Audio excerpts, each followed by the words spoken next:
You are listening to Missed Apex Podcast. We live F1.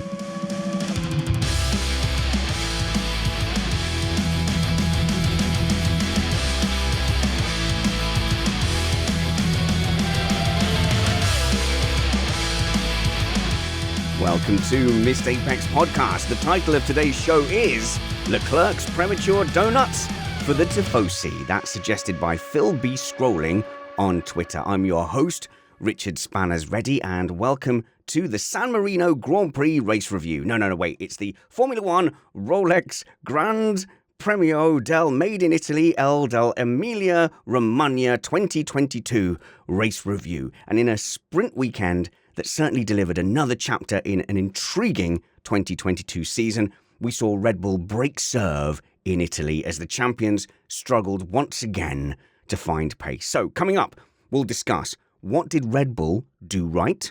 We'll discuss what Ferrari didn't do right, McLaren's quiet recovery, and George Russell shining through Mercedes' woes.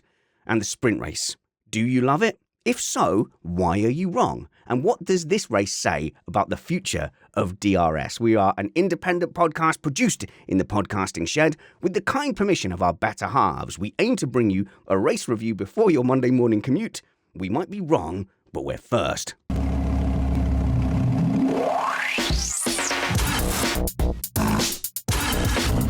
I'm joined on the show by Matt Trumpets.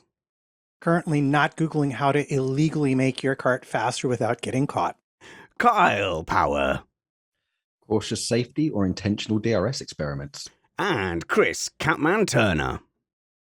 Looking forward to a sprint of a podcast. Oh, very nice. That's your panel. Catman, Kyle, and Matt Trumpets. Now, on the show, what we started doing last season was starting with a big ticket event or something of a discussion point. So we got one delivered to us on lap 1, turn 1, and it gave us our first opportunity to play a game. Whose fault is it? Now, don't worry, we are going to get deep into the tyre strategies. We're going to get into the absolutely fantastic Red Bull 1-2, where I really think they schooled the rest of the field today in nearly every area. But we do like to start with something big, and we'll start with this racing incident. At Missed Apex Podcast, we have the opposite of a no-blame culture. We have a full blame culture. There's no such thing as a racing incident in Missed Apex, Matt, and I think that policy, which I have learned through my toxic marriage, is one I want to continue. Yeah, it makes for an entertaining show, and it's always correct. If you look deep enough, there's always someone who, at least legally, should have been responsible for whatever disaster just happened. Yeah, and sometimes it's not even who should have got penalized. Sometimes it's who could have avoided the accident, who was most to blame for the accident, and who would have made their own team most unhappy with their role in that incident. So it was Daniel Ricciardo got a good run on Carlos Sainz. I think Carlos Sainz was a little bit ahead going into the corner. It looks like Daniel Ricciardo caught a bit of curb, went out and hit Sainz. So the question I'll ask my panel is, whose fault is it? Is anyone blaming Carlos Sainz at this point? No? We'll start with you then, Kyle. Whose fault is it? Well, more at fault than the other one. You'd have to say it was, if you're going to assign blame, yes, it would have been Ricciardo who was at fault, because Sainz left him all the room in the world. Yes, it's the first corner of a damp race start going into a chicane at Imola, but it was Ricciardo. He just caught the curb, it kicked him slightly wide, and it was the smallest of touches onto Sainz, and then they got tangled up and messy. So ultimately, I think it's a racing incident. Oh my God. Got it absolutely spot on by not penalising it, but it was predominantly on Ricciardo. Okay, what did I just say, Kyle, about racing incidents? It's predominantly Ricciardo's fault. Catman. I can fight it the other way. So what we can say is that when they hit each other, yes, it looked like Sainz was giving him all the room in the world. He was right on the outside, up on the curb, just about to turn right. But actually, at the apex of the corner, Sainz was a little bit closer to Ricciardo and actually forced him up onto the curb. So that actually meant that Ricciardo, the curbs around here are absolutely treacherous in the wet. So you don't want to be anywhere near them, as we found out. And Sainz shouldn't have been that close to him. And Matt? Well, yes. I mean, the obvious answer is Daniel Ricciardo in the study with a curb. However, I get that reference. It's good. I'm glad you do. Yeah. I know this is a game that we play on both sides of the pond, so I'm glad You're I went for safe. that one. But I'm going to note that the only reason they were there was because Sainz did not have the greatest of qualifyings, did he? And although he recovered to P4, as we saw in the race, the dirty side of the grid was very damp, and everybody on that side got a terrible, terrible start. So if you really wanted to blame Sainz for this, you could point to his qualifying on Friday is the reason Ricciardo, whose entire fault it actually was, took him out of the race at the first I think turn. I'd rather address the fault once it got into the corner. Kyle, then Chris. Yeah, going into the corner, Ricciardo was actually ahead. What? Sainz Was got he? a really bad. Yeah.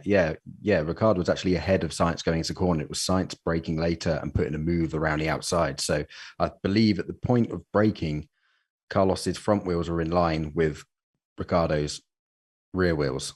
So he was actually ahead from the top down view. That's what it looked like. So he put a move on, and I don't really want to give blame to anybody. If you're going to blame someone, it's going to be Ricciardo's fault. But it was just one of those unfortunate two lines converging, slight tap, slippy.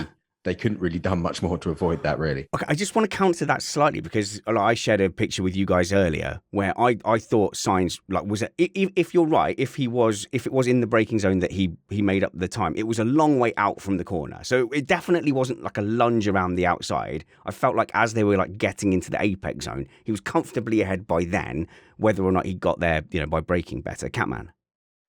He was, and Sainz had to brake later because Ricciardo was on the inside. He was braking really early, trying to make sure he didn't understeer outwards. And Sainz managed to get around the outside. I think he was desperate to make up for the errors that he's had in the last two races because he's had a real shocker. You're blaming Sainz, Catman? Yeah, why not? I think in front of the Tifosi, you do not go out on lap one of the race. You skip the corner if you need to. There's no way he could have known he needed to skip the corner because Ricciardo was behind him when he hit him. I just want to point that out from a logistics point of view. What I love about this incident, though, is Sainz very clearly interviewed early on is like, well, I felt like I left him really a lot of room and he hit me. And then Ricciardo post-race looking at the video going, oh, I was trying to leave him all the room and oh, yeah, it was the curb. Yeah. Oh. So it's like the best of intentions. Maybe if Ricciardo had tried to really squeeze him, they both would have made it around the corner okay. Yeah, and that's a good point. Like, if Ricciardo maybe wasn't trying to be so courteous towards him, it wouldn't have happened. He wouldn't have gone on the curb and wouldn't have been kicked wide. But that's all we can kind of do in those situations. He did the right thing, and I don't think either of them would do anything different again. But just to address the start situation, everybody on the left-hand side of the grid, well, in the first three rows, got a better start than the right-hand side of the grid. Now, I think that's because it is actually offline. That was the dirtier side, the less used tarmac, which has the actual stones of the tarmac are less polished, so it gives you more traction and more purchase. It's like in karting when you're racing on slicks, you always go and look for the least used bits of racetrack to get the traction and the grip. So I think that's why, as the grid goes down, the racing line converged. So I think that's why we saw the first three rows on the left-hand side of the grid get a better launch. Yeah, I think you're right. The racing line runs through those spots, and it was much drier and cleaner there for those on the left-hand side of the grid. Okay, I think you're all being a bit too generous with Ricciardo, and apologies to the Aussies, but here's what I think is that I think Carl's probably painted the picture correctly. That Sainz got ahead in the braking zone, but early enough that he was ahead and he owned the corner. If you look at the stills, which I did frame by frame, Sainz has left Ricciardo enough room to get through without using the curb. They could have gone through there side by side. Furthermore, Sainz goes all the way to the edge of the track on the right-hand side. Now, I don't believe a car has to leave the track. I think the stewards are trying to go away from, say, the situation last season where Verstappen just basically hit Hamilton and Hamilton to survive had to go off. I think you've got to penalise Ricciardo in this situation. I'm not saying it's a hanging offence, but I think you've got to give him a time penalty. I've never liked that there's extra slack on lap one, turn one. He put Carlos Sainz out of the race because he got greedy in that move. He could have looked at that situation when Sainz is ahead of me.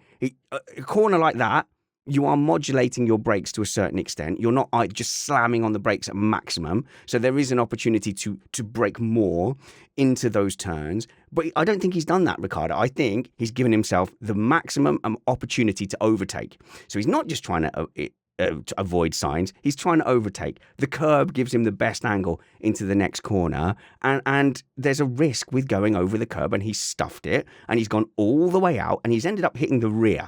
So definitely by the time they get to the outside, he's punted the rear of Carlos Sainz and put him out of the race. I think you've got to start penalising that. I'm not saying you're a bad person, Kyle. If you did that to me, you're not a bad person, but you took a risk. It didn't pay off. You've put me out of the race, so you get a penalty. See, I don't think he took a risk.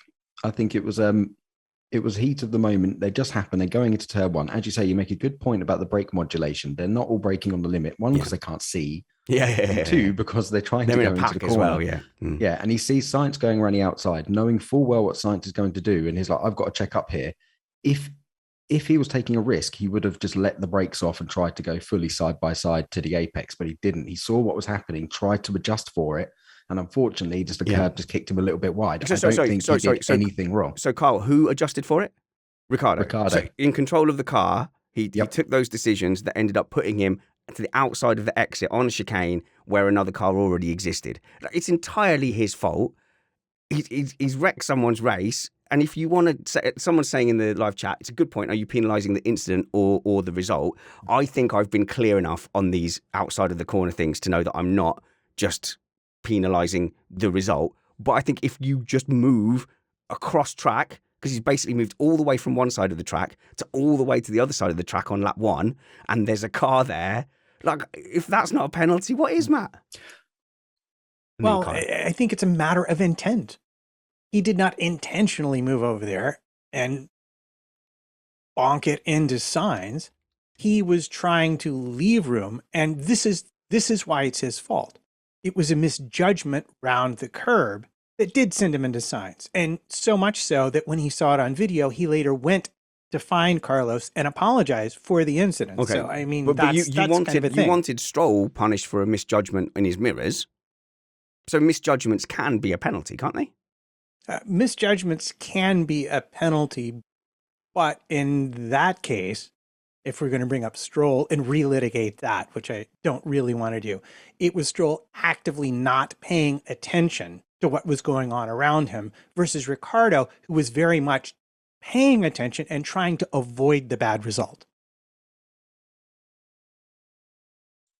Well, we don't want to see all of these first lap things. This is why they're more lenient on the first lap. As they said in the commentary, if you're penalising that, no one's going to want to try and make a move. Now, there's a key differentiator here.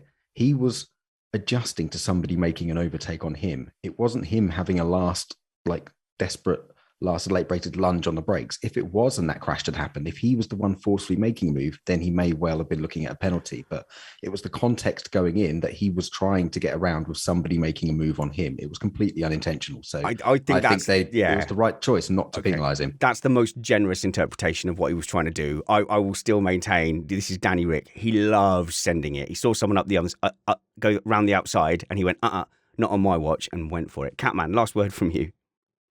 Yeah, I agree with Kyle on this one. I think if he was adjusting for Sainz giving him a slight Sainz giving him a slight squeeze. We're very similar.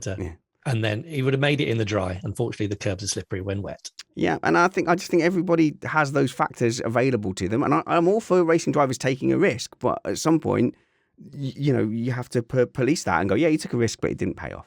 And it didn't pay off. But if you want that, I mean, everyone can do that. Everyone can take a jump over the curb at turn one, and we'll just have skills, all throughout the pack. I don't know. Look at them all advocating for the Wild West. Feedback. If you want to give feedback, Matt at missedapex.net, because Matt is going to tell us where the race was won and lost.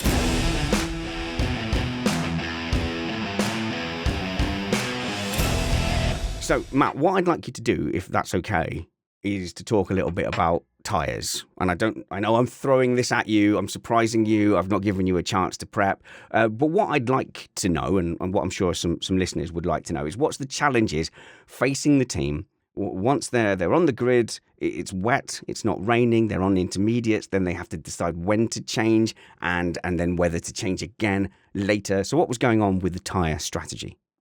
Well, you asked me this question, and I'm going to respond in an unexpected way by saying, I don't think there's a tyre strategy when the weather is like this. It's a tyre gamble. Now, according to Pirelli, the crossover time from intermediates to slicks was around minute 30, minute 31, and they were running that as soon as the second or third lap of the race. But no one out there felt like it was time to put the slick tires on. And here I'm going to point to this very same incident we were talking about. The reason we got the race we did was because Ricciardo got punted, got back in the race, and was running at the back. And round about the end of lap 16, McLaren said, you know what? Norris is way up the field. Let's bring you in and see what the times are. And this was the gamble where a couple of people really won, and a couple of people really, really lost, amongst them Lewis Hamilton. Yeah, that was and that was a fascinating period of the race, because what I found really interesting was I actually think the window was 2 or 3 laps before. And that was kind of half proven by Ricciardo instantly setting the timing screen to light, like no warm-up issues. And that's because they all thought the rain was still going to come. So they're hanging on for dear life, wanting to keep the intermediates. And this is what it was a bit of a strange situation. I've never seen it before. And he goes, the door was wide open for someone to take a gamble, and nobody took it for 2 or 3 laps. Yeah, and there you have the weather reports. There's going to be more rain. No one wants to come into the pits, put on a pair of slicks, and then 3 laps later have to put the intermediates on. So you get this interesting situation where my enters are basically done. I mean, I certainly, for the Haas, they were toast. And you've got this thing where, on the one hand, I'm trying to defend, but on the other hand, I'm having to constantly drive offline to try and keep these tires alive yet another lap. And yeah, and the whole time this sort of sequence of the race was playing out, I had Martin Brundle's voice in my ears saying, be on the right tyres at the right time. And all I needed was 2 or 3 laps, lapping sort of 6 to 10 seconds like faster, and they would have made it back anyway. So yeah. I was really surprised they all left it so late. Yeah, I was doing a bit of maths on there, and I thought, weren't they doing like 19s in quali? So obviously they've got full tanks, but I was looking at the times and they're going around in like 32s, and you go, ooh, you get 3 laps on people. Even if it rains, you're probably at least sort of even. You've bought your pit stop. Catman. Yeah, and I think one of the tragedies of the cost cap is that we don't have the Red Bull guys sitting about 3 or 4 miles away with their fingers in the air going, yeah, it's raining over here. It'll be with you in about 5 minutes. Maybe tragedy is a bit strong, but yeah, those poor guys who used to have their jobs probably don't have them anymore. So now looking at this, you have sort of this who's going to jump first. And McLaren's like, oh, conveniently, we have one of our cars all the way at the back of the field where they're not going to do anything anyway. We'll jump first. But what was interesting was that his first sector time, sector 2, that was properly set, was miles faster. But at that point, the entire field had pretty much gone by the pit entry, and only 3 midfielders chose to come in. Vettel, Albon, and Gasly, and they all benefited mightily.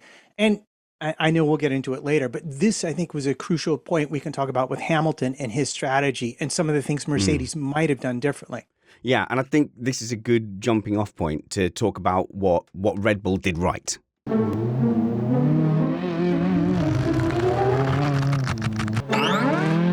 So this really was a fantastic display from Red Bull. And I know it's easy to go, well, maybe they did a car upgrade, maybe they got the setup right, but it just feels like they were strong in every single area, and that was enough to edge them away from the field. I think we could list a lot of those areas, the things they got right. You could take away 1 or 2 of them, and Leclerc is past Perez, for one thing, and then past Perez probably means, maybe not the late mistake and not trying to bring everyone onto softs. So Red Bull had to, even though it looked a bit dominant from Verstappen today, I think they had to do everything right, from a good setup, a nice package, a good upgrade. The strategy was correct. Both drivers did exactly the job that they needed to do. They made the right calls on the tyres. I think, Kyle, this is as impressive a team display as we've seen for a long time. Very different from the ultra-dominant Mercedes just, pressing home an advantage. This is a team that wasn't a given that Red Bull were going to do that today. And they just earned it with brutal efficiency in every area.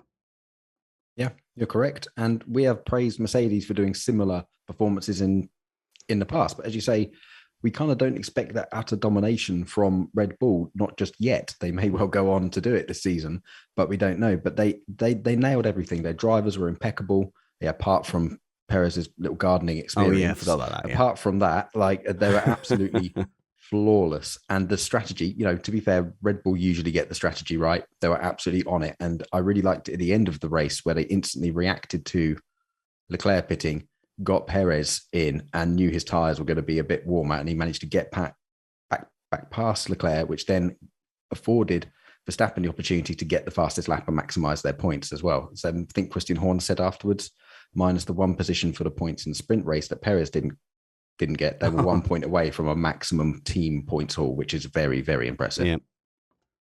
So first of all, that position mattered so much because it put him on the left side of the grid directly behind Verstappen. It was the reason he was ahead of Leclerc. I'm going to start with that. Do you know what? As the race started, and look, I'm pretty open of who I'm a fan of. I'm a massive fan of Sergio Perez. And my first thought was, it felt really weird to see Perez just pull away properly and come out ahead. Normally, he's not that great off the line. He'll be a little cautious and try and survive. It's a good strategy. But to see him just kind of pull away and then be in front of Leclerc, I was genuinely surprised, Matt. I thought maybe he's turned the corner on starts and you've just ruined it for me.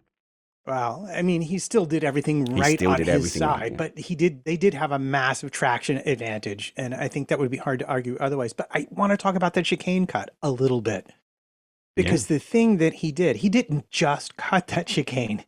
Yeah. He kept the throttle planted through there. He actually, I think, gained some time on Leclerc in that incident. And again, it was the correct move for that situation. Yeah, because you want your track position. Yeah, and Kyle is the closest we have to a racing driver in that you're a very good karter and a very good sim racer, and all of the rest of us aren't. So the second we get on the grass in any way, we're straight off the throttle going, oh, come on, please, please, please survive.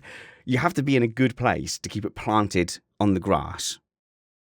Yeah, and calm and not pinning the throttle too much. Usually my trick when I go off the road in sim racing is do about 20-30% throttle and try and keep your wheel as straight as possible on the grass because the grass is wet. He's gone off and done that, but I don't think he escaped penalty or wasn't even investigated for it because it did put Leclerc right onto the back of him. Yeah, I think he cooled his tyres down. He was in a bit of a mess and a bit of a kerfuffle sorting himself out. So I don't think it was an intentional. He knew he was if I don't sort this out really quickly and then either give the time up, I'm going to get a penalty. And he played it just right. And he actually ended up losing time net overall in it. I think he wasn't actively defending at the time, which helps. And his lead was significantly reduced. So he didn't gain an advantage from doing that. Catman. He was also very lucky not to lose bits of his floor because he did skip over. There's a lovely slow-mo of him just kind of jumping over one of the service roads. And he could have easily taken off some of the strakes underneath the car because we know that their floor is quite complicated compared to the Ferraris. If he'd managed to damage his car, that could have put him back in the fight against Leclerc as well for the rest of the race. So he was very lucky there too. Yeah. Kyle. Yeah. And one thing that saved his bacon and helped him and Verstappen was we've been seeing a lot this year, and it sounds very odd saying this, but the Red Bull is an absolute ballistic missile in a straight line. It's probably the fastest car through there. And you could see, even with the might of the Ferrari PU, Leclerc was really struggling to get a run on him. And when the DRS wasn't available, he just saw the power the Red Bull had, like in that Honda PU or the Red Bull powertrains, whatever they're called, coupled with their aero package. This car has gone from Red Bull traditionally struggling in a straight line to being the the de facto fastest, and it's quite surprising to see. But that really saved his bacon when he did that chicane cut.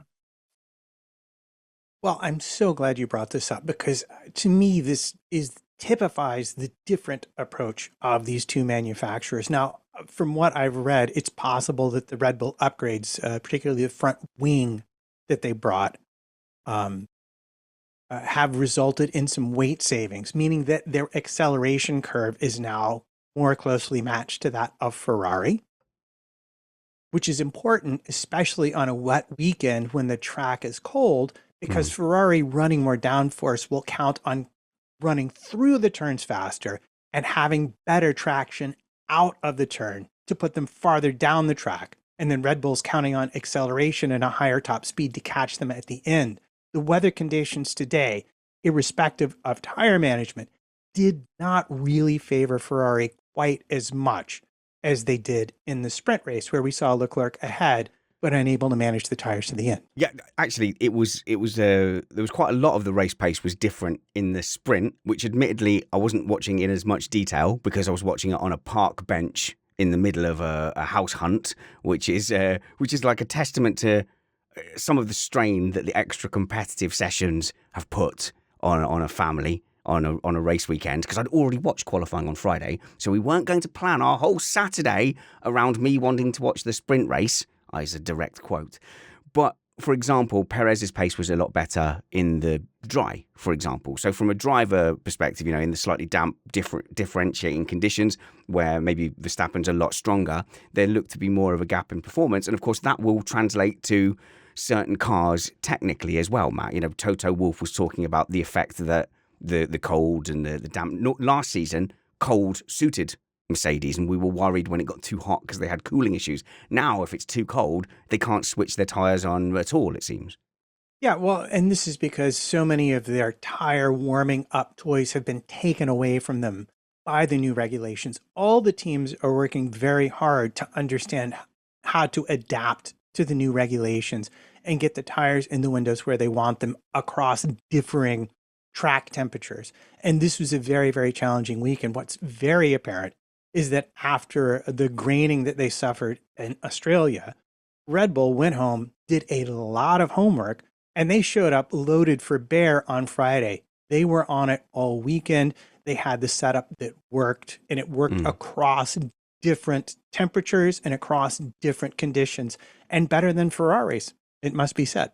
So I want to talk about Verstappen's performance a little bit, because after the last race, he seemed very down.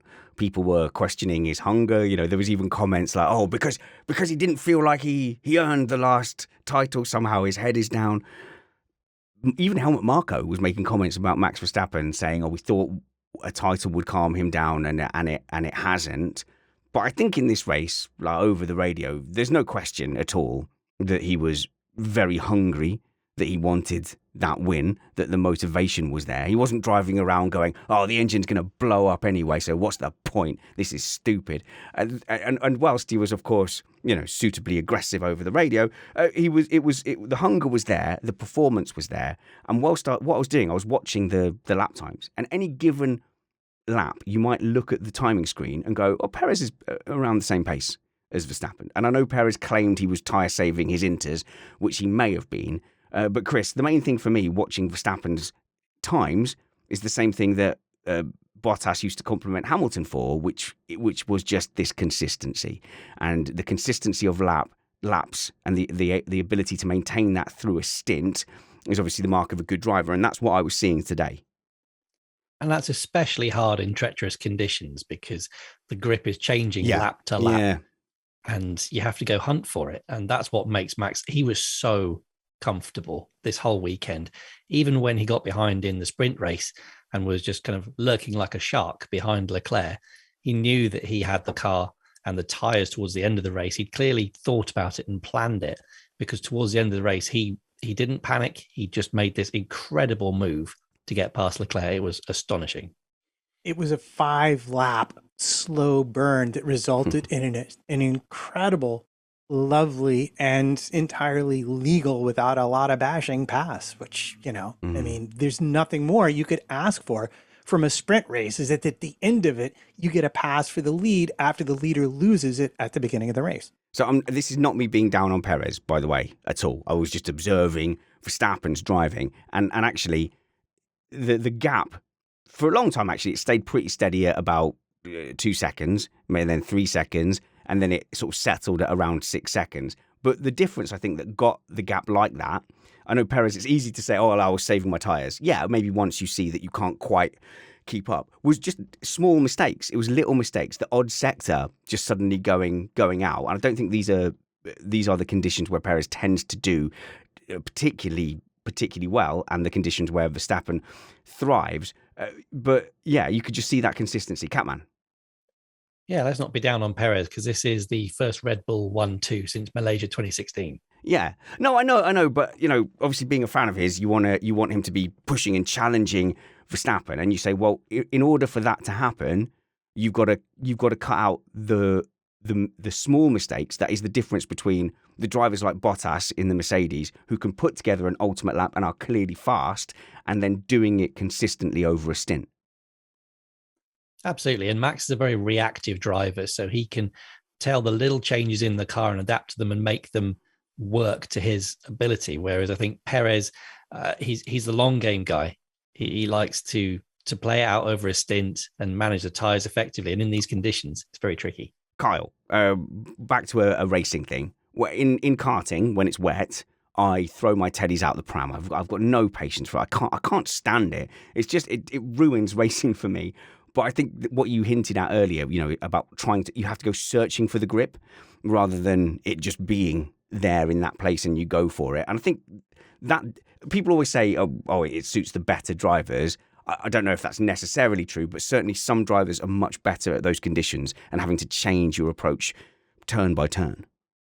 Yeah, absolutely. I mean, in those conditions, the racetrack is a living thing. It is constantly evolving, corner by corner, lap by lap. You're never sure of what the grip level is going to be, and you have to essentially make an informed guesstimate of where you can brake or where the grip is going to be. And we saw this during the qualifying, which wasn't the qualifying, which didn't set the conditions for the grid, but the qualifying that wasn't session, that one we saw Verstappen's lap in there at Tosa. He didn't even bother with the inside. He took the karting line all the way around the outside because he knew that's where the grip was and he could fire up the straight. And we've always said it, the rain makes the greats even greater. Yeah, they come out, it's a great leveler, but Verstappen, you've got Verstappen, and this is why I was so surprised with Hamilton's performance, even in tricky conditions. I expected him to pull something out of the hat, and yeah, Verstappen just... don't worry. That was a ball that was not dropped. We're going to fight about Hamilton and Mercedes later. Don't you worry, Catman. I was just going to ask Kyle a question that I hopefully know the answer to, but how do you know where the grip is in wet conditions? Looking at the color of the track surface, how else do you tell? Well, it's generally in the wet, and we know this from, I know people don't like it when we keep talking about karting, but it's very relevant when it comes into this. If you're on slicks in the wet, this is what Senna was really great at. It's what Schumacher was good at. You know that the most used bits of tarmac, i.e. the racing line, are the most polished bits. And basically all the little individual stones in the tarmac, when they get used, the edges get rounded and it gets polished and it gets more slippery, which is great for the dry. It gets all rubber impregnated into it, but in the wet, that becomes an absolute ice rink. So you know for a fact that the racing line is going to be slipperier. That's why we see it quite a lot when it's wet at Spa and Monza. Even into the braking zones, drivers will move offline onto the dirty, what we always consider the dirty side of the track, but it's the less used. That's where the grip is. So you already know that you need to avoid the racing line. And then it's just prior knowledge and experience. So some corners, this might not be true. On certain kart tracks that I happen to know at Red Lodge at turn 3, you can't do that because there's just no grip anywhere. So you need to go to the inside.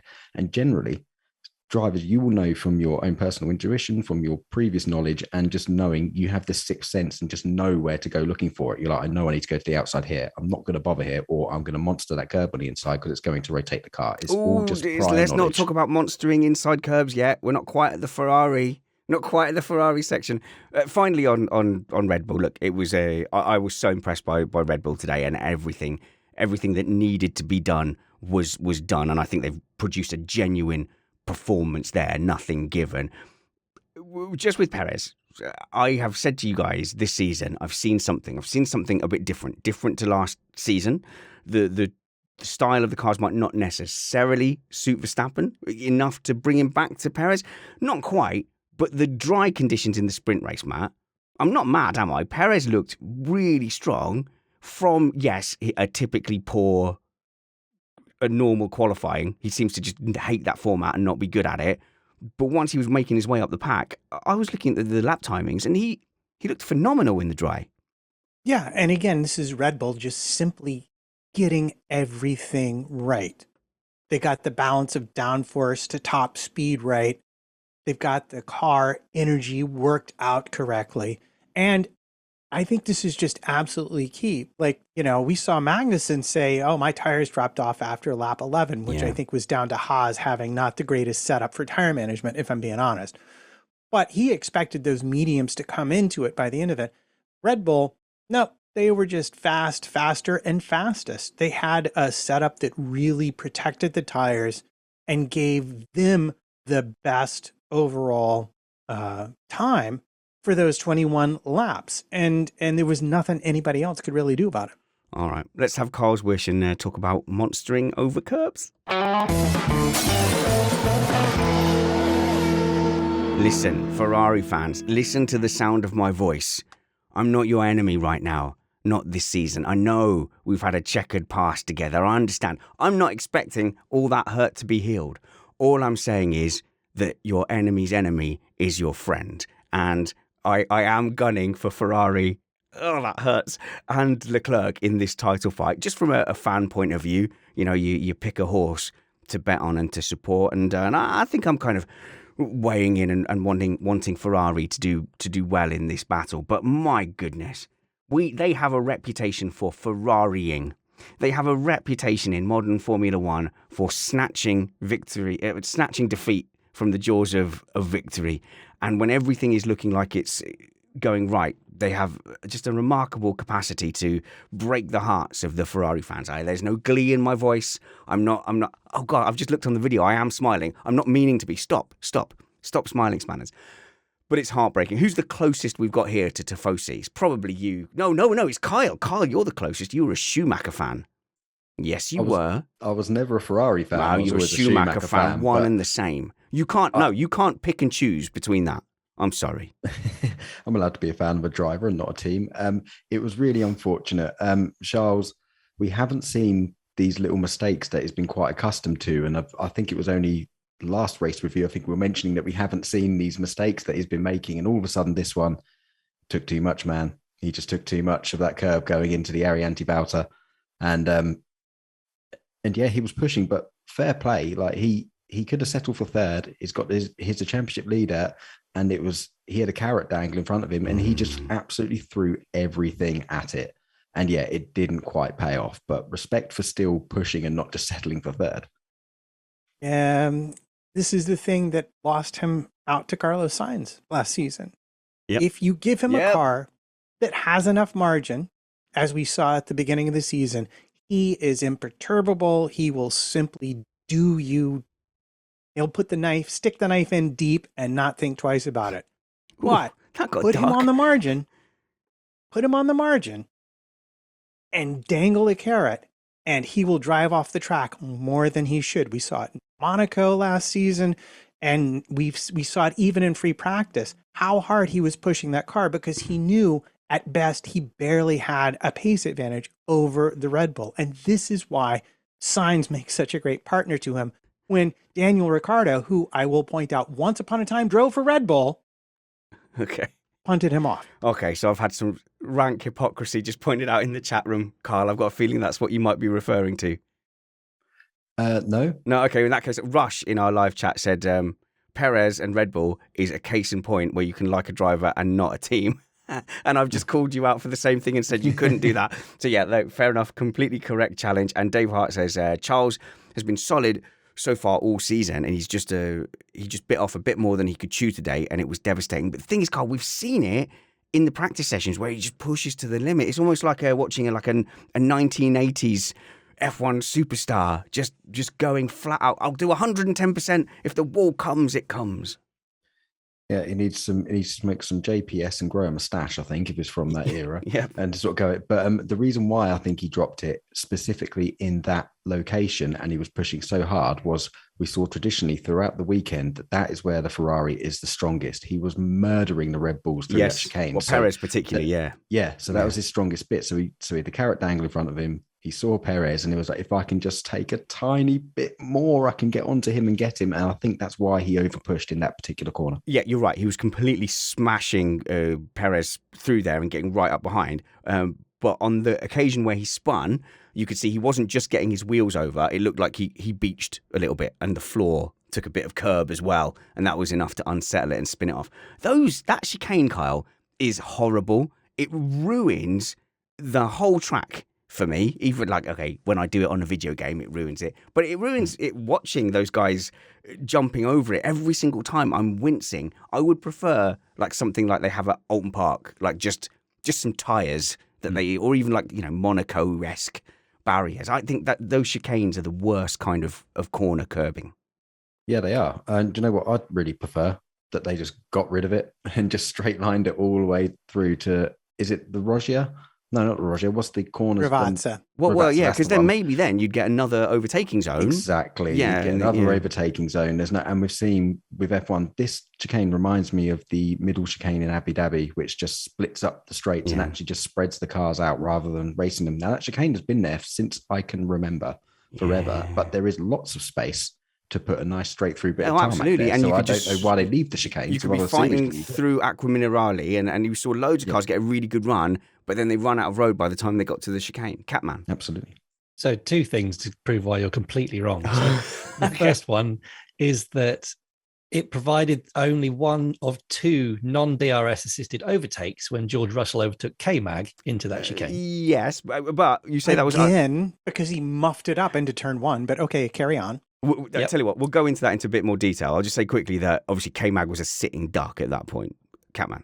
Absolutely. And the second thing is the reason why they have that chicane is to reduce the top line speed into the next big stop because they can't put a big enough runoff at the end because of those. I don't know if you saw the shots of those lovely people eating their pasta and drinking their wine on their balconies, watching the racing. It's because those houses are too close to the circuit to provide decent enough runoff if they were at VMAX.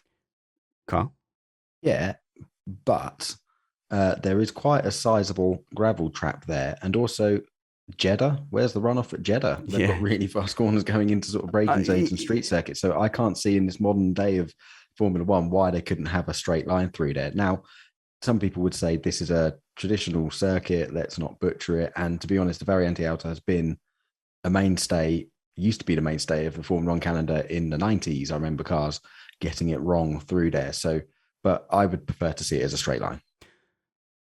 I think it's really cool to watch the cars flinging themselves over the curbs, getting there, the slow-mo shots, I don't think miss that. If you want to go and watch Rallycross with like jumps and stuff, go watch Rallycross. I don't love it. Matt. It's just like icing at Monaco. Yeah, it's a great TV shot, but it's not necessarily great racing. Yeah. Before we leave Ferrari, I mean, Sainz, okay, I don't think that was his fault today. So he's not really had a chance to atone for Australia, which did seem like it was his fault, but he did sort of stuff it. Did he stuff it in qualifying? Where was it? He stuffed it in qualifying. That was in that final section as well. So things are not going well for Sainz. He's probably put himself out of the early contention and disadvantaged himself as like the number 2 in Ferrari. I also have concerns with that move from Leclerc, and I know he'll be being harder on himself than anyone, but he was fighting for second place. It wasn't like a double pointer. If that was with Verstappen for the lead, that's a 14-place switch, isn't it? That's 7 points off him and 7 points on you. I get that. But for second against Perez, it just wasn't worth it. The thing is, Catman, if Ferrari want either of these titles, they need to cut that out, all of it, now. Absolutely. He actually lost more points than he would have gained. He lost 7 points from that and having the resultant recovery. Could have lost all 15 that he potentially would have got for third place. So, yeah, it was a big high stakes move and it just didn't work. And he was really pushing it. As you say, I think he's under pressure because Verstappen has won a championship, and he knows what it takes to win a championship. He's a cool cucumber now. Leclerc has something to prove, particularly for Ferrari, who haven't won since God knows when. And I think he's under a lot of pressure, particularly at home in front of the Tifosi. He was under a lot of pressure to get to stop a Red Bull 1-2.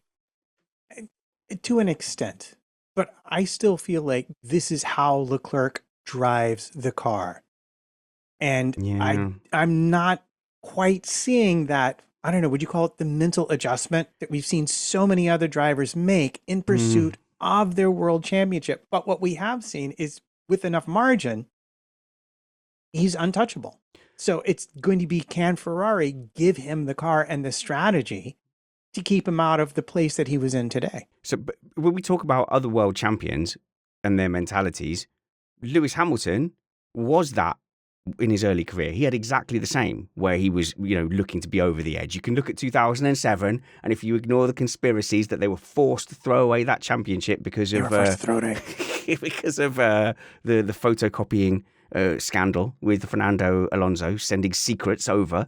I've forgotten what gate that was. Was there a name for that scandal? Spygate. That was the one.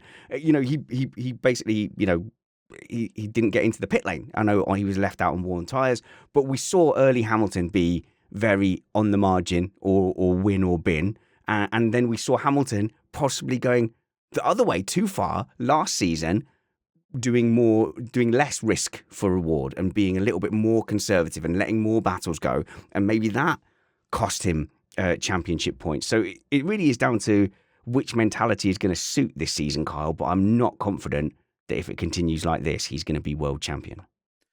I think he could be. I just think he is just a general risk taker. As Matt said, this is how he drives. He pushes really hard. And this is why we see these little mistakes coming in. Now, up to this point, we haven't seen these little mistakes. That's quite a worrying sign. But I'm sure if he gets a big old lead in championship in a later stage of the title race, and he is in a nice, comfortable position, his team will be screaming at him to calm down over the radio, and he will be getting talks. But at the moment, I think they're happy for him to carry on with his mega pace and his risk taking, because I think the Red Bull, well, certainly this weekend, looked like the stronger car.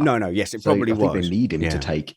They need him to take some risks, I think. Maybe, but you're saying you can't think of times? I mean, Baku just pops to the back of my head. Baku, like before, we've seen this, where Monaco, he's made mistakes when he doesn't need to, and he sort of goes, but that's just his limit. I mean, it works the times when it doesn't. Okay. You know what I mean? So like Baku, Monaco, every Friday practice session, Catman. Yeah, and this is why pre-season I said that I would back Carlos Sainz to outscore Leclerc again this year over a course of a season. Unfortunately, what's transpired is Carlos has forgotten any of his talent for staying on the circuit. But realistically, this is how Leclerc goes. All right, let's move on.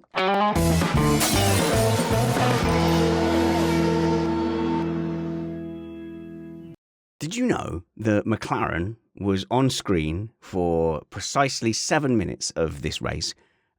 6 minutes and 58 seconds of that was Daniel Ricciardo. Only 2 seconds showed Lando Norris on screen. All those statistics are made up. But wasn't it amazing how we just didn't see Lando Norris at all, yet he scores this incredible podium, which is broadly on merit? And how come? What happened, Matt? Why have McLaren recovered? I'm just wondering, who did he forget to send a birthday card to at this in point? The director's box. But this is it. It's like it wasn't really a fluke. There was a bit of attrition sort of up at the he's really behind, but it seemed like a solid performance. They weren't challenging the top three, so he was there for a solid, nailed on merit 4th place. Yeah, and he did benefit from the Alfa Romeo borked pit stop, which put Bottas 10 seconds behind Russell. Right. And kept him from having to really fight with anybody. So he had a pretty lonely race. But what really has struck me is, both from the drivers and the team, there's a different tone about where their car is. And this is the first time this season I've heard it. Yeah, I think we're all surprised because Bahrain was such a disaster. And I think that was because they had this brake problem. And if you saw their fix, the original one for Bahrain, they made the cake tins around the brakes. It was a very crudely sort of put together and TIG welded sheathing they put around, which is obviously massively compromised the car. And to be fair to them, in Australia, they were looking pretty handy as well. I think they're just starting to get on top of it. So McLaren were looking pretty quick there as well. And now they're looking pretty quick. And as you say, it's on merit. He wasn't exactly being hounded from behind. So I don't think McLaren should be too surprised of where they are. I think they had a really good car. We just didn't see it in the first race or two. They did, although my concern is that both tracks that they've done incredibly well at, so Melbourne and this one at Imola, they're not terribly representative of the rest of the calendar, are they? So the ones that were more representative, maybe before they got ahead on top of their issue, so Bahrain and Jeddah, they were terrible. I mean, they were fighting right at the back in Jeddah. So either they've made dramatic progress, or Imola just suits their car and they'll go back to the back when they get to a normal circuit. I really hope that's not the case. I don't think it will be, but that's just a little niggle in the back of my mind. And that's a really interesting point. And I think we may be seeing a bit of yo-yoing on performance this year as teams seem to get on top of their car. But this is 2 races now in a row where they seem to be up there. So like I said, let's see what they like. Miami's going to be another strange, not very representative track. So when they get to Barcelona, that's going to be the real key. Yeah, and that brings it back to the tone. Up until now, the Norris has been, we had a good result, but, we're months away from really seeing this car at its maximum. Today, he was like, yeah, no, this car finished about where it should have. We're not as fast as the first 2 teams, but we are the fastest third team. And Seidel agreed with him, which makes me think that the fix that McLaren has found is one that has put them back up to the top of the midfield. And finally, on McLaren, I'm gunning for Ricciardo in that teammate battle because I made sure we got everyone's allegiances for every teammate battle set. So are you the same, Carl? You've been gunning for Ricciardo as well. You have to say, Ricciardo, this was an opportunity to score big today. I feel like he threw it away. Whether you think he should have had a penalty or not, I don't think anyone's arguing. He stuffed that. He's thrown that away and he's ruined chances for points. I don't think he can afford that against Norris. I think he needed to start strong and continue strong. And at the moment, it does look like he's going to be number 2 to Lando Norris this season. Let's go on to... Oh, no, here we go. Oh, do we have to? All right. Mercedes. All right. Mercedes. Where do we start? Where do we start here? I think firstly we start with George Russell. Any confessed George Russell fans on the panel? Carl, you'd better be a George Russell fan because I lobbied for, and you've done well at, being BBC Radio Cambridge's F1 call-in pundit because Cambridge is claiming him as being Cambridge educated. Even though on the commentary they keep saying Wisbech born, but Cambridge educated. Both counties are claiming him. Indeed. Yeah. Well, we've stuck a flag on him, so it's ours. I'm definitely claiming I don't think Norfolk have even got a radio station, so... I know, indeed. And it means I get to go on the radio and talk about Formula One. Yeah. So I'm a big George fan. So even though he had the good result the last time out, that was, I think, fairly credited to Hamilton being unlucky on the safety car. The not concerned, but, it was pretty much looking like, Hamilton's had the measure of him throughout each weekend, qualifying, race pace generally. And it's not a time to be concerned because you'd expect someone to come in with Lewis Hamilton and not necessarily be immediately on pace. When's the last time that happened? But you needed, if it was 4 weekends, 5 weekends, 6 weekends of the same, reputation starts to take a dive, morale starts to take a dive. He needed a weekend like this, and he got it, where he was better than Hamilton in every single session. Yeah, he, as you said, this is the first sort of weekend where he's well and truly outperformed Lewis significantly all weekend. Yeah, in Jeddah, they tried the setup thing with Lewis, but again, in the race, George was really solid. In Australia, yes, he was a bit down on Lewis on pace and was quite fortunate to get his position, but this weekend, take nothing away. Like, he absolutely nailed it, and I was really disappointed in Hamilton's performance, but I think it's detracting and taking away the attention from how great a job George did. And I was really sorry for him. In his post sort of race interviews, there was like everyone was like, oh, but your teammate is like really struggling. So what? I know. And I felt sorry for George. George just sat there like, hang on, I've just driven a shed. I know. To it was a weird one. It was like, a weird question. It was a weird question. I think because people are unaccustomed to seeing Lewis Hamilton down in 13th fighting. But when the guys finished 4th, he's the best driver of the day. He's finished, 9, 10 places above his teammate. Forget about what the teammate did. Focus in on the job he did. Absolutely. And it wasn't like he just lucked into a position and wobbled through to get it. He was fighty. He was fighting Great past start. Magnussen. Great start. Really great start and really fighty. And he had the fight in him that Lewis didn't this weekend. Lewis looked meek and mild and didn't want to take a risk, whereas George was happy to really lay it on the line and take a risk on the brakes. I'll argue a little with that. Whereas Lewis wasn't. Look at George's first attempt at passing Magnussen. He absolutely launched it really late on the brakes, and that's something Lewis, you can see behind Gasly, was just not prepared to do.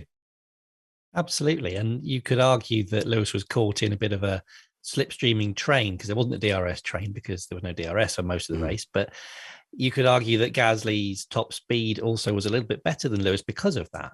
But that being said, I want to just point out that George Russell is the only driver to have finished in the top 5 in every single race this year. Yeah, Tim Rudd's just pointed out he's finished 4th, 5th, 3rd, and 4th. Although obviously Hamilton's had good results around that, and the 3rd, there was obviously the luck with the safety car, but he still would have finished in the top 5 there and not affected your stat. I think broadly we need to treat these two things separately. A, Hamilton having a shocker, and B, Russell having a really good race.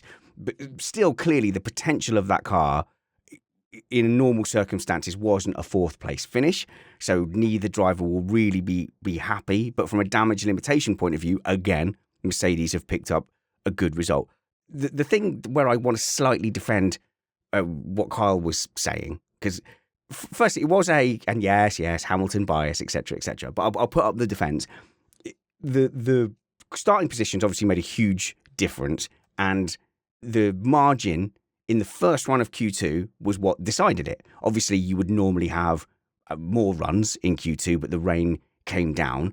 And from that, everything widened. Hamilton was stuck in that train. He then had a bad pit stop, not his fault, which he would have been 10th. I think he was 10th going into that pit stop. Went down to 14th after a 5-second pit stop. Got hit by Ocon. Again, ruining everything, Matt. So, you could have seen that could easily have been a 7th place if you look at how the rest of the race shuffled out and how Bottas moved up the pack. So I wanted to mitigate that because you were saying, well, Hamilton didn't look fighty in that he couldn't get past Gasly. The only overtake Russell did was against Magnussen, whose tyres were dead. But I wonder what you think of that overtake, Matt, because it did look, I'm not being a Russell hater, it did look like rough into turn 1. The overtake looked done, and then he went over the curves and stuffed it, and Magnussen came back. So it was far from clean. Anyway. So I just want to say, first of all, I feel like Russell did get lucky today. I think that 6th was in the cards for him at best. Matt at missedapex.net. But one, you had Leclerc drive off the circuit into the wall 5 laps from the end, which gifted him a place. And then you had Bottas pit behind him at less than a second and emerge 10 seconds behind him. Yeah, as well. Which pretty much let him drive around in clean air. And then obviously Sainz and Ricciardo as well. So that's a handful of places. Secondly, if we're going to talk about Hamilton, you've already very cleverly pointed out that Hamilton started on the evens side of the grid. I didn't, but is that right? Yeah, he did. Okay. Yeah, he had an even spot. Russell had an odd spot. Kyle. So right off the bat, you can't expect the same start from him. Nevertheless, and despite the woes that he in particular has had from Mercedes about getting his tires into the window, he worked his way all the way up to 11th, which is not terrible. I mean, he was stuck behind Stroll, which, to be fair, if you're passing Stroll in the wet into turn 1, you are taking, I think, maybe your car's life into your hands. Don't go up the inside. That point. Don't go up the inside. Yeah, exactly, right? And then the pit stop, he got bollocksed by 2 things. One, you had Vettel, Albon, and Gasly pit a lap earlier. So they had hot tires. Oh, I'm slightly going to blame Hamilton for that, though, because he was given the option to do it and he chose not to. What he said on the radio clearly was that it's too slippery out here, which tells you how bad that car was driving for him, because other drivers clearly had a different opinion. And if you watched his out of the pits, which I did, he lost, coming out of the pits, he probably lost about 6 car lengths to the car he was directly behind, just trying to get out of the pit. Whatever Mercedes did to his car, they couldn't even get close to getting those tires to the correct temperature relative to a lot of the other people he was fighting with. And that was a major problem for them this weekend.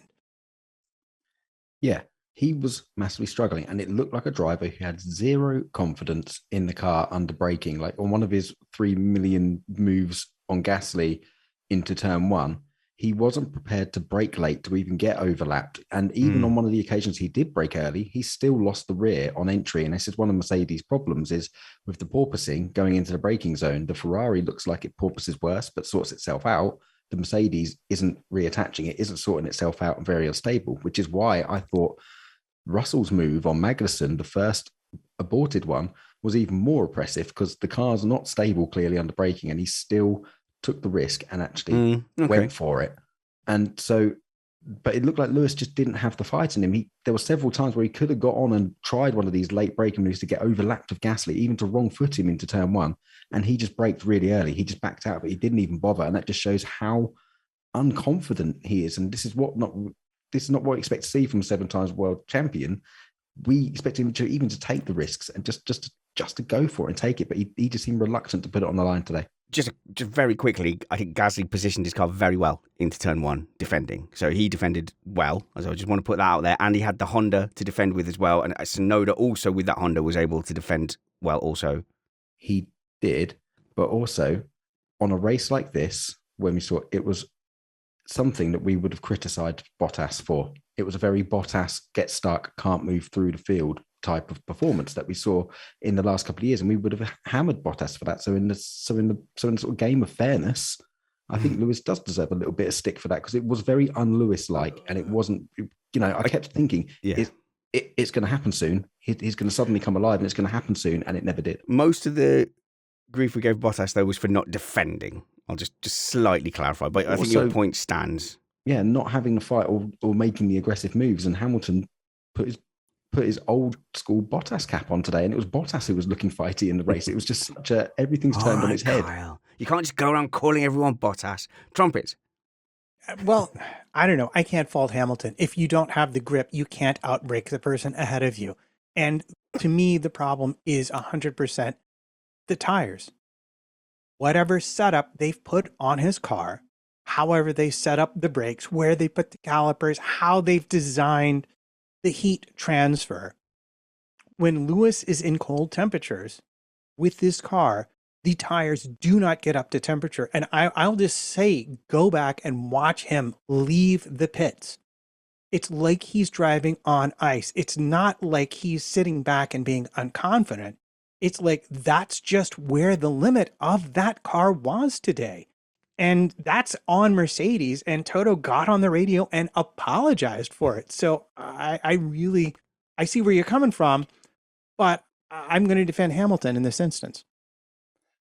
I think Hamilton's got a lot to answer for, in terms of that he wasn't doing what he did in Brazil last year when he came through the field in a wet race where he was trying different lines, and it was a masterclass in how to overtake. Whereas here, he every single time he got back on the back of Gasly, he kind of feigned to the outside slightly, couldn't get, as you said, didn't have the confidence on the brakes, but there was no variety in what he was doing. Gasly could just cover him off the same way every single time. Lewis Hamilton fighting for 13th is very different to Lewis Hamilton fighting for a podium. And like you can almost physically see the head down, and it must be sort of difficult from fighting for a championship to then be trying to fight Gasly for 13th place. I get what you're driving at. I think my mitigation to that, Catman, would be Brazil is an easier track to overtake on, and a different track to try different lines, especially the final corner where he was so good in the sprint race, working his way through, getting trapped behind Vettel, then trying a completely different approach, braking a lot earlier to get up the hill. So I think this is a different challenge. But I think Kyle and Catman, I think you've both got a point. Like the body language of the car and his approach does feel different when he's back there. It's also even sorry, the best Catman in then the, Kyle. Sorry, even the best in the world. So back in 2006, we had Schumacher versus Alonso, and no matter what Schumacher did, he couldn't get past Alonso. So you do have a point in that Imola is a difficult track to pass on. And it must have been absolutely galling for him to be lapped by Max as well. Oh, yeah. Yeah, that even as a neutral, that hurt Kyle. But yeah, it was his whole sort of demeanor and the interviews during the weekend. He come across to me as a bit vulnerable and a bit down, and he clearly outwardly expressed that he's down. Yes, and that's the one thing I like about Lewis. He wears his heart on his sleeve. But in times like this, and just thinking back, I didn't ever see sort of Schumacher getting down. It was like, yeah, we're here, we're going to fight him out of it. I think Lewis this weekend, I would like to see more sort of defiance and like, no, we're here, let's go and do it. Whereas we got, oh, the car's really bad, I'm really struggling and we can't do it, and I don't know how we're going to get out of this. I wanted to see more resolve. So I know this is probably wrong, but I've had this feeling with Hamilton before where when he feels like the car is not doing what he's done, or that he was ignored, or that something went wrong, or the luck went against him, it's almost like this is definitely wrong. But I get this weird feeling that he wants it to then be bad so he can go, see, it was bad. I'm not crazy. And I know that's not going to be accurate, but I hope you know what I'm trying to say, Matt. Yeah, well, it tends to put you down a certain path. And let's remember, this really does go back to Friday when he had a disagreement with the team about the qualifying tactics, where he wanted to stay out to get the tires hot and the team wanted him in for a new set. And we've seen, certainly in Spa in the past, where coming in and putting fresh tires on when the track is damp is not always the best idea when you're in a Mercedes. And this is what I'm finding so surprising about it. And I can hark back to a 2010 interview with Jenson Button when he moved into McLaren, and they were asking him, what's the thing that impressed you most about Lewis as a teammate? And he goes, what he can do with an unbalanced car. When the car's horrible, I struggle, and Lewis can just go and drive anything. And this is why I'm so surprised. I expected Lewis to excel with a really difficult car, and he has done before. Look back to 2009, the McLaren. And this is why I'm getting a bit worried. Where's that fight gone?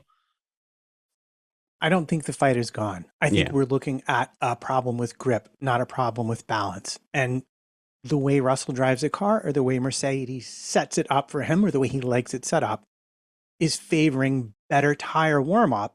But then when we see in Australia, when it's hot, Lewis has better tire management and better pace. It's just the natural trade-off of the Formula One engineering. I think talk of Lewis Hamilton's demise may have been greatly exaggerated. It is one race, and I think had Hamilton in that Q2 ended up ahead of Russell, we'd have seen, much different results. But he didn't.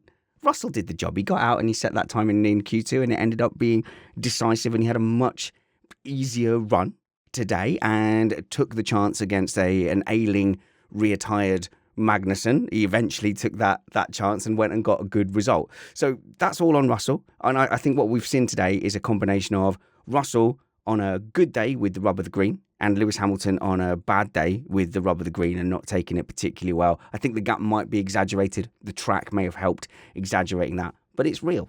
So well done, George Russell. A couple of other well dones, as I'm aware of the time here. Very quickly, I think Bottas, very, very good. Without that pit stop, Bottas could have, I think he might have finished fourth. I think fourth was on the cards. You think third, Matt? You think a podium? I didn't get a chance to look at the gaps, but yeah, he was only a second behind Russell going into the pit stops. And I will tell you, I think that Alpha was definitely faster than that Mercedes. And he would have had a chance to dice with Norris for an extended period for the last podium spot once Leclerc, of course, drove off the... That's mad, isn't it? Alfa Romeo looking proper good. And like, no one's ever thought Bottas is not a really good driver. He was up against statistically the greatest driver of all time. So maybe we're going to see a resurgent Bottas. It didn't work out this time.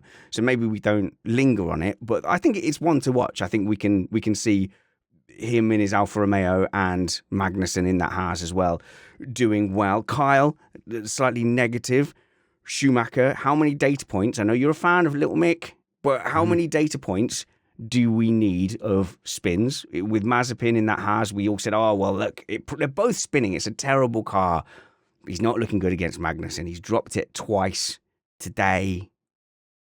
Yeah, I don't have any problem with being wrong, and I have backed Mick, and I do really, really want him to do well. But and I initially said when they announced Magnussen, I thought that was a bad thing. I would have liked Piastri to get the drive, but I've very much eaten my hat on that. And I'm full up with it, and I'm not unhappy. Magnussen has done an amazing job, and Mick is being a little bit shown up. It was a bit unfortunate what happened in Jeddah because he was looking really quick in Jeddah, but again, the other races we've seen, Magnussen has completely outclassed him, and Mick had a scruffy race. He actually had a really aggressive start, and he almost pulled off an amazing overtake of several cars, but just lost it. That's what dinked Alonso's side pod, unfortunately. And then he had another spin during the race. Mick needs to outperform Magnussen very, very soon. But I'm happy to be wrong on it. Magnussen has he's spanked him, really, hasn't he? Yep. Matt?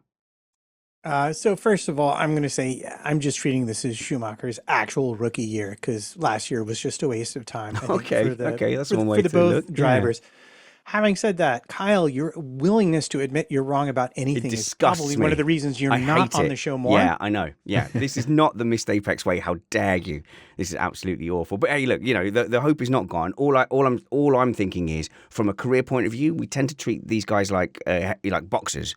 We match them up, and if they take a big defeat, we kind of go, oh, maybe they're not the boxer we thought they were. I think Schumacher being beaten by Magnussen in his second season might prove existential. I like Magnussen, but not everyone rates him as a top talent, and perhaps getting beaten by Magnussen isn't the best thing for your career.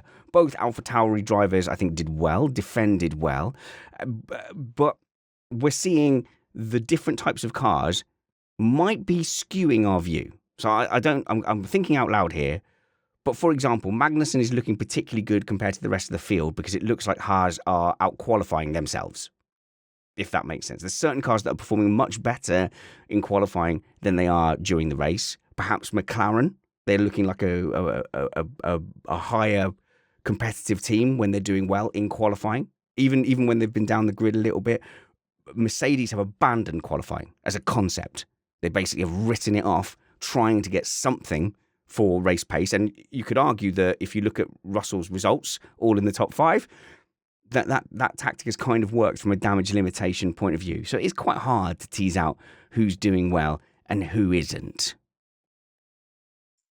Yeah, and also, and this goes back to the Hamilton thing, that it's actually, you could argue that it's easier for George to come from a shed and jump into another shed than it is from somebody who's been driving a 5-star hotel and then suddenly ends up in a shed. We made the same argument, didn't we, Matt, when Verstappen moved to Red Bull against Ricciardo? Yeah, and I do want to point out, because this is a pattern that I see between Leclerc and Sainz, between Verstappen and Perez, and between Russell and Hamilton. In general, Hamilton's had better race pace, and he's been able to, and that's because he manages the tires better in the race, but that means he stresses them less. In cold and in wet, driving more aggressively puts more heat in the tires and gives you more grip.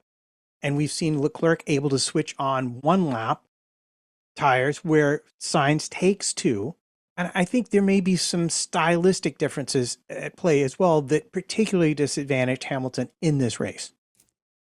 I'll counter that with saying that Hamilton traditionally has been awesome in the wet and has been able to adapt his driving style to that. I give you Silverstone 08, for example, where he can just light it up when nobody else can. So I don't think it's that Hamilton is stuck in his ways or that he doesn't have that in his locker, but he just isn't able to unlock it in this car.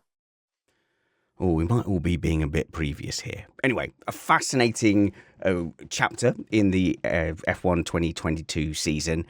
Just like the Australian Grand Prix, where we said, well, this is not really representative, let's not jump to conclusions, then spent an hour jumping to conclusions. I think we can say the same thing about a intermediate wet track sprint weekend Imola Grand Prix, which is, let's not jump to conclusions, even though we've spent an hour jumping to conclusions, Kyle.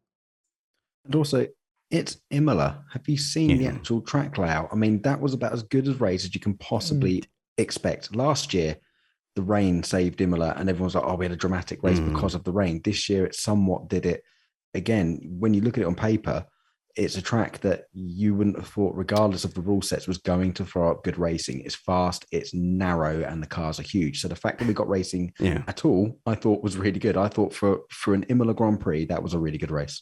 Okay, I'm less enthusiastic. Perhaps we can end on actually how much we enjoyed the weekend, regardless of whether the driver you support did well or not. I have some issues. I have some problems with the weekend. I feel like, yes, we had a nice mixed up grid from qualifying, and that happens sometimes. In every qualifying session, you get someone who's dropped down the grid and someone who's slightly out of position or a little surprise, or someone's nicked the pole by prioritizing their quali setup, and then you see that unfold in the race. And with the sprint weekend, all of that is undone in the sprint race, and we've had 4 sprint races so far. Yeah, 2 have been dull because there was no mix-up in the initial quali. So they've been dull because it's just been the first stint of a race and then a forced red flag overnight. We had Brazil, where Hamilton got a penalty for, what did he get a penalty for? The wind blowing the wrong way through his rear wing. So he had to start at the back, and that made it exciting because we got to watch him do that. But without that, it was a dud. This weekend, we had a really mixed-up qualifying, so that's great. And the sprint race was the best sprint race so far, with a very low bar, but it undid all the stuff from the Friday and gave us a much more settled grid for the Saturday. So, Kyle, from a sporting point of view, I don't see what we're achieving. I completely and wholeheartedly agree. Yes. I've been vehemently against the sprint format. Now, look, I will need to preface this with the fact that, yes, it was exciting watching a race on Saturday, but the fact that it generally pales to insignificance when you get to the Sunday, you completely get that. It's curing a problem that didn't exist. None of us asked for it. It all of a sudden come in, and it's just clumsy. The statistics don't really work out. The rules don't really work out. And also, I find it undermines the other Grand Prix. This is reminding me of the 2014 Abu Dhabi double points. Why are these sprint weekends suddenly more valuable when there's more points? Someone, I think it was Doug Beattie on Twitter, made an extremely good point during the week saying, what happens if one of the drivers gets COVID and it happens to be a sprint weekend? They're penalised more for just missing that weekend, or they have like a mechanical failure. Either do it for all of the races or don't do it at all. This has been ham-fistedly and clumsily implemented to solve a problem that was not there. Now, qualifying, what was wrong with it? What was wrong with the previous format? Grand Prix, the clues in the name, the big prize, the big race. I think literally only Sebastian Vettel is testing for COVID. I don't think anyone else is bothering. Matt. I hate that thing I enjoyed on the Saturday. How dare they make me entertained? Those miserable, terrible people. They did something entertaining and I like to watch it. And I hate that. I hate it. Kyle, counter. Let's just go NASCAR then. Let's have 50 races and water down the main event. Done. Catman. One thing that the sprint race would have done was it would have allowed Carlos Sainz to have got back to the front of the grid, and then he would have been able to have supported his teammate and have a battle with the Red Bulls at the front. So it does, in very limited circumstances, give you the opportunity that if someone has absolutely wrecked their first qualifying session, to be able to just start in championship order every race then, Matt. I don't really care about that. The one point that I do want to make in all seriousness is we're sitting here going, we're very, very focused on the sporting aspect of it. And there are lots of very legitimate criticisms. You're going to say money. But what I'm going to say is money.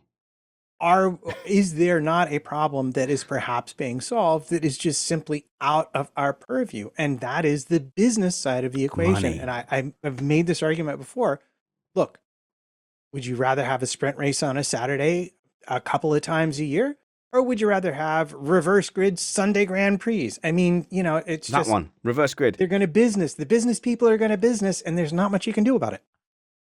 I'd rather have a Grand Prix weekend. Just a normal one. Just a normal one. This is a problem. We're fixing a problem that doesn't exist. It's not a money. It costs the teams more money. Hence, they've reduced them down to 3 this year because they're already 23 races and now they're having to do extra sprints, which is extra cost for the teams. even the guy who won the sprints isn't a fan of the sprints. And Yes. I love Ross Bourne's comment of coming out. It's like, how about sticking your fingers in your ears and screaming la la la a bit louder? He's just dismissing all the thing. It's like they're trying to force a round peg through a square hole. They're not giving up, and they're just reaching for a bigger hammer when it doesn't fit. I disagree. I think they're looking at something we're not seeing, honestly. And if you were solving a problem, there are worse solutions than having qualifying Friday, a race on Saturday, and another race on Sunday. I want to hear from Catman. I was just going to say that grid ahead of the feature race would have been excellent. You'd have had much more strategic options. It would have been much more exciting. Kyle. Like, Formula One isn't exactly scraping around trying to nick 20p off you outside the co-op. You know, they are making an awful lot of money, and the money's not really going to the teams. I think the money argument is a complete fallacy, really. And I just don't know where this comes from. You know, who was moaning about the format before we knew about these sprint races? Like, I don't think anybody was particularly unhappy with the format, and it's not solving anything. And if you can't, what other top flight sport has a varying structure and format depending on which round it seems to be? This is the thing. It's just not very Formula One, is it? All I'm going to say is you're just forgetting about how much debt Formula One was saddled with when CVC finally sold it off. They leveraged the absolute beans out of that to pay off their shareholders, and Liberty took that on. If they have to do this to make back their money and to keep control overall, again, I'm just saying there are worse things that could happen. So far, with the sprint races, if the qualifying has been mixed up, now let's do it the other way. If the qualifying has been standard and we've started off fast cars at the front all the way down to the slower cars, the sprint race has been boring. When cars have been out of position, the sprint race has been fine, but that's taken away some of the action that we were going to get on Sunday. So far, that's the story of the sprint races. Is that going to change? Is that going to get any better? I'm not seeing the point right now. Feedback at missedapex.net, spanners at missedapex.net. We genuinely love your feedback. Champagne! Max Verstappen and Sergio Perez complete a dominant and well-earned Ferrari. No, gut reaction there because it was Imola. Red Bull 1-2.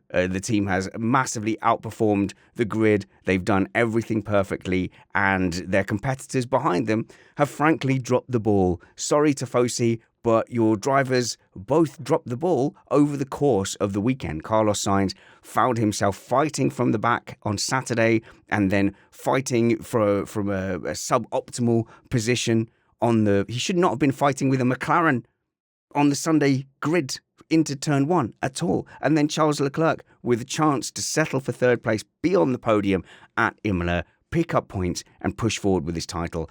Took too much curb. In his own words, got too greedy. At the moment, it looks like Red Bull are the championship unit, even though Ferrari might have the overall, on paper, better package. We've got a great season ahead of us. Miami, again, a track that isn't going to be representative. We've had Australia, not representative. A intermediate condition, Imola, not representative. We're going to have Miami, a street circuit that we don't know anything about, where just there's going to be lots of shirtless people lifting weights up and down. That's all we know about the Miami Grand Prix. So we have the most unpredictable season, probably since 2012. Ahead of us. There's a lot to look forward to. I hope you'll spend some of that journey here with Missed Apex Podcast. We try and do a live stream after the races at 8 p.m. When the races allow. If they're later, we'll just do them later. When's Miami, Matt? What sort of time's Miami? Are we going to have to stay up late? I want to say it is 1800 your hours, if I remember correctly. Well, that's not too bad, Kyle. We can handle that. 8 p.m. Oh, 8 p.m. So 8 p.m. or 8:30, so you can be having your chips, beans, and gravy. Oh, okay. While you watch it. Okay, that's fine. So the race review will probably be around midnight, and I will assemble a panel of Americans and Australians and the people who are wired and awake and drinking anyway at that time. Kyle, you free for Miami? I might be passed out through alcohol consumption by that point.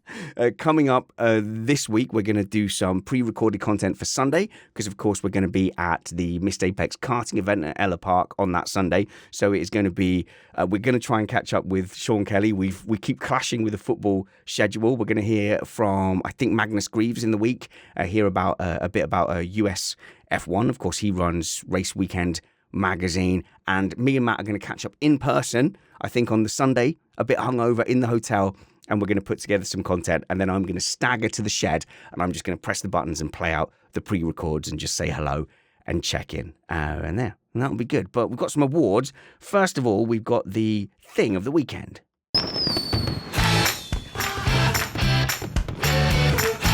Catman, what was your thing of the weekend? There were so many good things this weekend, and I know a lot of people on Twitter were saying that it was really boring, but I thought it was a fascinating weekend. The thing for me was the cars just being able to follow each other so closely around this terrible circuit for following. It made it much more interesting than it would have been. Imagine if this had happened last year. Kyle, what was your thing of the weekend? My thing of the weekend is the perceived number twos doing really well. So obviously George Russell and a bit of Yuki love. Oh, yeah, Yuki did really, really well, and he was on top of Gasly. So it was George Russell and Yuki putting their team number ones to shame. Matt to Trumpets. Valtteri Bottas, for all the haters last season, showing you that maybe, just maybe, he wasn't as awful, terrible, and disastrous as you all thought he was. I'm going to give my thing of the weekend to the Red Bull pit wall because they seem to just be managing everything. You could even in the face of like drivers going, no, bug off, I'm fine, leave me alone. And in the sprint race, there was a magnificent moment really with Verstappen, because we don't do the pony anymore. But Verstappen like basically saying, don't speak to me, ever. Don't speak to me at all. I never, ever want to be spoken to. And then berating the team for going, is the race finished? No one told me it finished. But I just really feel like the pit wall just managed everything. And when you've got a star like Max Verstappen, like Lewis Hamilton, sometimes you just have to absorb and be calm. So in the same way that Bono does that with Lewis Hamilton, I don't know who is Max Verstappen's pit engineer, wall engineer, race engineer. Anyone know the name? Oh, is it Piero what's he called? I can't remember his name. Yeah. Anyway, great job from the Red Bull pit wall overall managing all of that. So that's my thing of the weekend. Oh, we've all been super positive, haven't we? It's time we go toxic. Oh no, you missed the apex. Yeah, this is where we gain our followers, guys. This is where we go full outrageous, full beans. Let's be super negative. Catman, you go on Twitter, Chris Catman Turner. No, at Catman F1. Oh, there we go. At That's Catman right. F1. And your TikTok is... Oh, I'm too old for TikTok, mate. Well, guys, I told you, we have TikTokers on the show now. We're all meant to have TikTok accounts. I'll leave that to Van Gene. He can TikTok away. He can dance to watching Lewis Hamilton failing. Literally no one else done it. I thought we were all doing it. Missed Apex Award, Catman. Again, there were so many things that could deserve this award this weekend. For me, though, it's just the disappointment that I have in Carlos Sainz. I want him to do well. I really do. He deserves this chance, and he is fluffing it. This is a championship-winning car, and he's nowhere. He's just binning it all the time. He needs to just keep it on the circuit, and then he'll do well. Even if you have to do some Perez-style yielding, lap 1, turn 1. All right, Kyle, at Kyle Power F1. Follow him. Lots of hot takes from Kyle. And he used to have a magnificent beard. Now you have a very evil, only the very goatee. What style is that? Well, you've just got the very end of your chin beard. I think some people have referred to it as a Brazilian. A Brazilian. That is accurate. At Kyle Power F1. Who missed the apex for you? I'm really sorry. I have praised him loads, and I will give praise where it is deserved, and I will also give criticism where it is deserved. Don't do it. It is No. Lewis Hamilton. No, Kyle, no. Sorry. Okay. I'm sorry. It was his whole weekend performance and general sort of demeanor. But again, like, not all is lost, and I've got faith. But just this weekend was a bit of a blip. How many Grand Prix has he started? So many that I don't know the stats. So yeah, quite a lot. So You're allowed to drop the ball every now and then. It's just Allowed had the off 2 in weekend. 4 races The so far. The odd off weekend. Yeah, you're right there, though. Matt, 2 Trumpets at MattPT55. All the links to everyone's Twitter and social media is in the show notes below, wherever you're consuming this. Matt, who missed the apex for you? Oh, I mean, this is a tough one. I'm almost tempted to say Catman's pick for missed the apex for me because I think he's completely wrong. Signs, yeah, he stuffed it a bit in quali, but it was so not his fault in turn 1. But You're such an apologist. if I'm really going to go there, if there was a team or a driver that missed the apex, I'm going to say Latifi. I look at what Albon did. I look at what Latifi did, and I'm just left bereft. I feel like he's a better driver than what he's showing us right now. So please don't take this the wrong way. If you're a Latifi fan, which would be just Stevens, I think. He didn't cause a safety car. What more do you want? He barely didn't cause a safety car, but he didn't do anything. Look at Albon and what he did with his car. Look at where Latifi wound up. And I feel like he's just lost confidence and needs to regain it. I don't think Hamilton's lost confidence. I think Hamilton's like, this is how much grip I have, and this is the best I can do. But Latifi, I feel like, needs a good result to get his mind back in the right place. Okay, I don't see where that good result is coming from. Well, that's a different problem. The reason he's not done as well as Albon has done is because Albon's a top talent, maybe just 1.5 tier top talent, just off the top tier. You think he's top tier, Catman? No, one down. I don't think he's. I think he's a tier 2. Yeah. Oh yeah, tier 2's fair. I would put him maybe tier 2 as well. I was Not trying a to 1.5. Tier 2. We were comparing him to Latifi. I don't think Latifi is in that ranking. He's not on the scale. He's an out and out paid driver. So sorry, Matt. I like your enthusiasm, but I don't see where that good result is going to come from. Are we doing the good award or the bad award? It's the bad one, isn't it, at the moment? No one's giving it to Leclerc. Sorry, it's got to go to Charles Leclerc. I mean, mostly because I'm wishing him so well this season so that he can beat Max Verstappen, but not like that. Sorry, it's the missed apex award. His problem was he just hit it too hard. No, he flew over it. Nothing, no part of the car touched that apex. Got to cut that out. I said it earlier, didn't I? You've got to cut that out if you're going to be world champion this year, Charles. This is not a rookie year. This is not a build-up year. This is not a reputation-gaining year with the third best car. You're in a championship-winning car now. This is it. This is your shot. Don't blow it. He listens to this, right? He must do. Must listen to this. Right, guys, that has been a fantastic race review. Please do follow our panel and maybe even consider supporting us on Patreon. Patreon.com/Missed Apex. There's a little bit of extra content. We've really enjoyed doing our doom scrolling shows where we talk about some non-F1 stuff as well. We're doing them every 2 weeks, and then join us in our Patreon forums as well. If you don't want to support us financially, please tell your friends that you enjoy Missed Apex being a part of your F1 experience. Tweet, tell the world, missedapex.net is the link to share, and they will be greeted with some audio and video options as well, so they can immediately see whether Missed Apex is for them. Until we see you next, work hard, be kind, and have fun. This was Missed Apex Podcast.